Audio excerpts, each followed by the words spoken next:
This review has been made possible by Chevrolet of Naperville. As you know, Chevy has tons of brand new cars and trucks available for purchase, but did you know that they also have a remarkable selection of used cars? Head on over to ChevroletofNaperville.com and look through hundreds of used cars for sale right now. Alright, what's up guys? My name is Zach and today I'm driving a 2020 Chevy Spark LT1. Up front is a 1.4 liter 4-cylinder engine, and down below is a CVT. This video is sponsored by CarMarshal.com. If you'd like to support the channel, click the link down in the description below. CarMarshal.com advertises for over 100,000 vehicles across the US.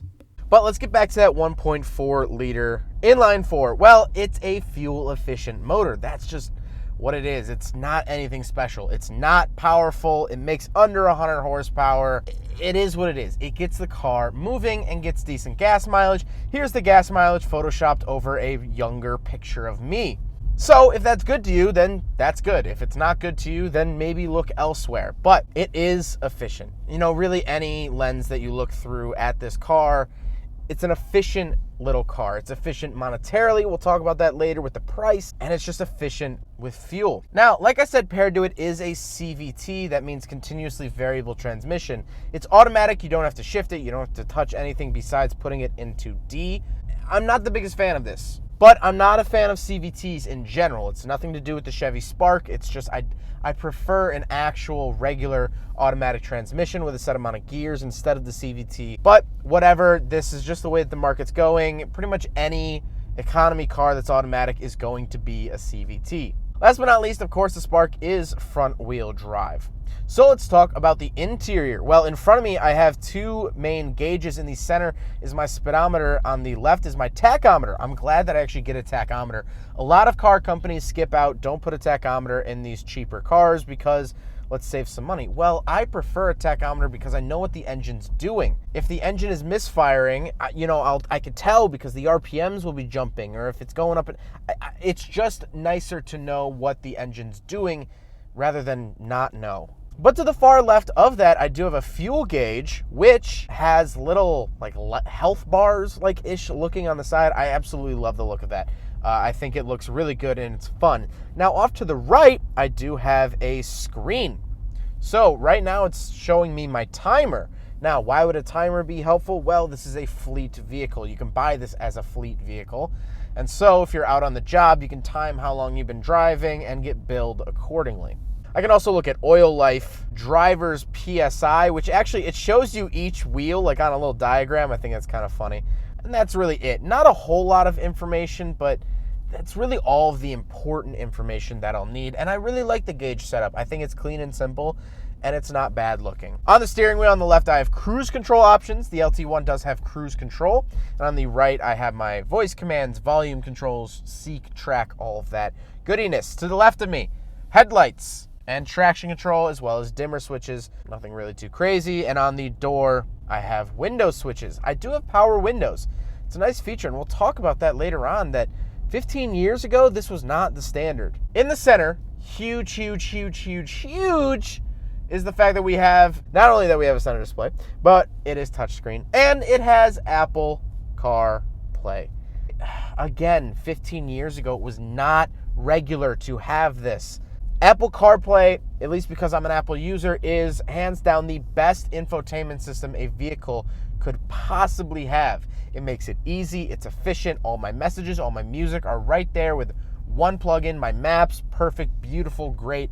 It all works perfect. I absolutely love it. And the fact that this comes with its standard is just straight up amazing. Below that, I have my radio controls. I have two vents and my heating and air conditioning controls. Again, it has AC. Fan controls go up to 4. I can decide where I want to send the hot and cold air, that sort of thing. Very basic, no dual zone, no heated seats, no nothing like that. Then I do have two cup holders and the shifter. The shifter looks like it's out of every other base model Chevy that's ever happened to happen in the world. Although I can put it into low if I really want to. If I'm going up a snowy hill or something like that, I can shove it into low. It'll keep it in first gear. I use that with air quotes because gears don't really exist in this. And that's nice. And I do have a physical parking brake, which I absolutely love. The seats. The seats are hard, even here in the LT1. Now, the LT1 is a upper trim level. This is not even a base model. And the seats are very hard. They're pretty uncomfortable. Not as of right now. As of right now, I'm fine. But if you plan on going on a road trip, if you're in a long distance relationship or you travel for work, this might get tiresome. This seat might get tiresome after a little while. So something to look out for and keep in mind. It's just something I noticed right off the bat, and I've been driving it now for about an hour, and it hasn't really gotten any better. But speaking of seats, we do somehow have a back seat, so let's do a back seat review. So we're in the back of the 2020 Chevy Spark LT1. I knew they were going to be bad, not this bad. Granted, my driving position is decently far back, but still, I'm feeling crushed. These headrests, even at their full height, jabbing into my back. I mean, my head's hitting the ceiling. It's not good back here. It's not good. If you need them, you can use them. You know, there are 2 seatbelts back here, so you can fit 4 people in the car. There is no center seat, actually. I just have a little cubby hole and 1 single cup holder, so you might have to fight over who gets to have a cup back here. No center console. We'll take a peek at the trunk. I assume it's going to be very uneventful, but it's nice to have seats in case you need them. You know, it wouldn't be ideal if you have a family to have one of these, if you're going to have people back here all the time. But if you're a college student, you know, if you're just freshly on your own, you know, you don't have too many people to cart around. It's usually you and someone else and maybe a third friend, maybe. Then yeah, this is a great car, great space for it. But if you know you're going to use back seats all the time, I would start to look elsewhere. Yep, here's the trunk. Overall, I like the look of the Spark. I think it looks good, actually. I don't think it's bad. It reminds me a lot of the Chevy SS that I recently drove. I think it still has those sort of accents. The headlights look great. And you know, the tail's, you know, it's there. But I think that the front end looks great. I think it looks good. And just overall, I think it's just a really well designed and good looking car. So all of that out of the way, pluses and minuses of the interior, let's talk about the car as a whole and what I've been aiming at getting at this whole time, which is the fact that this is the cheapest American car you can buy. And it starts at $13,000, I believe, $500. And you can get it in a manual too. I unfortunately don't have the manual. I have a good friend that does have a manual. Shout out Brody. So maybe I'll drive one of those soon. But you can get it in a manual as well. It's a 5-speed manual. But this car starts at $13,000. This LT1 is spec'd out to around $17,000.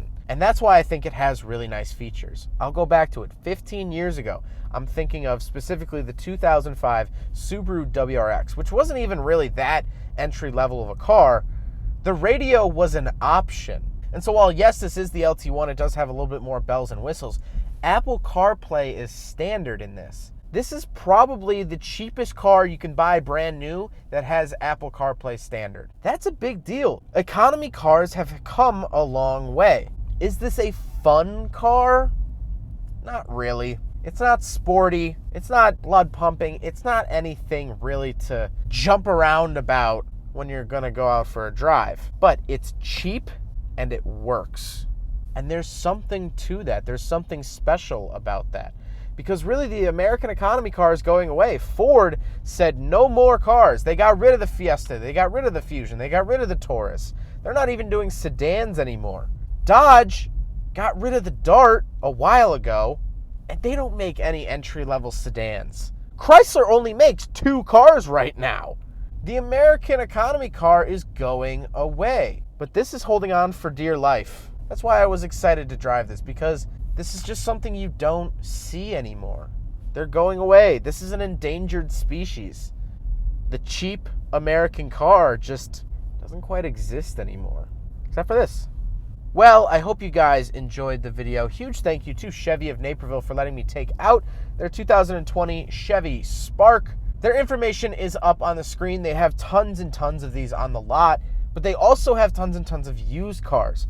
They've had a bunch of fun stuff. Like I said, that Chevy SS was actually from them.